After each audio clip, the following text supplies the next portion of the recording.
ఏలూరు జిల్లా SP Shri K Pratap Shivakishore IPS Nuzvid DSP Shri K VVNV Prasad యొక్క ఆదేశాలపై ఏలూరు జిల్లాలో నూతనంగా ప్రవేశపెట్టిన అభయ మహిళా రక్షక ప్రోగ్రాం గురించి ఈ రోజు అనగా 14/11/2024 తేదీ నాడు Nuzvid rural inspector K Ramakrishna, Chatrai police station SI Ramakrishna గారు చాట్రాయ్ గ్రామంలో ఉన్న వికాస్ జూనియర్ కాలేజ్ నందు విద్యార్థులకు అభయ మహిళా భద్రత అనే అంశాలపై విద్యార్థినులకు అవగాహన కల్పించారు.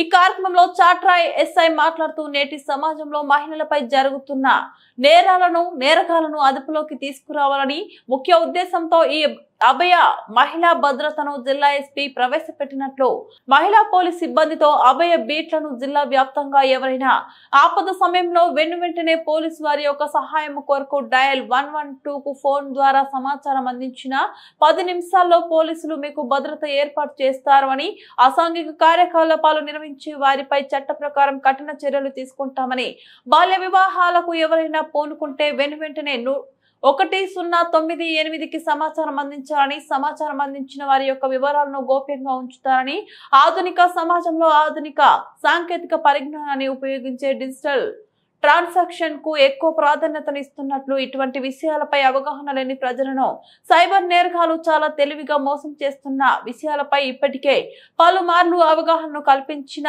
కొంతమంది ప్రజలు వారి యొక్క అవగాహన లోపం వలన సైబర్ నేరగాలు వలలో పడి వారి యొక్క విలువైన డబ్బులను పోగొట్టుకుంటున్నారని, ఎవరైనా సైబర్ నేరాలకు గురైన వెంటనే 1930కి సమాచారం అందించిన వెంటనే సహాయ సహకారాలు అందిస్తామన్నారు.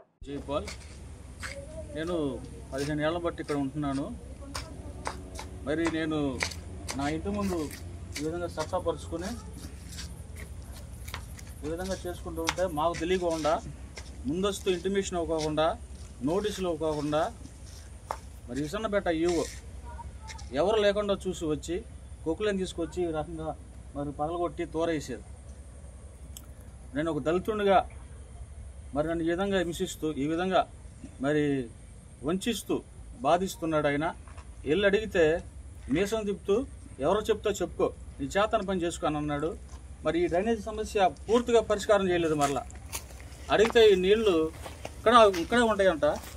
మరి ఈ విషయంలో దయచేసి వారి పెద్దలు, మరి గ్రామ పెద్దలు, అధికారులు దీని గురించి పరిష్కారం చేసి మాకు న్యాయం చేయగలరని నేను మీకు తెలియజేస్తున్నాను మనసారా. Thank you so much.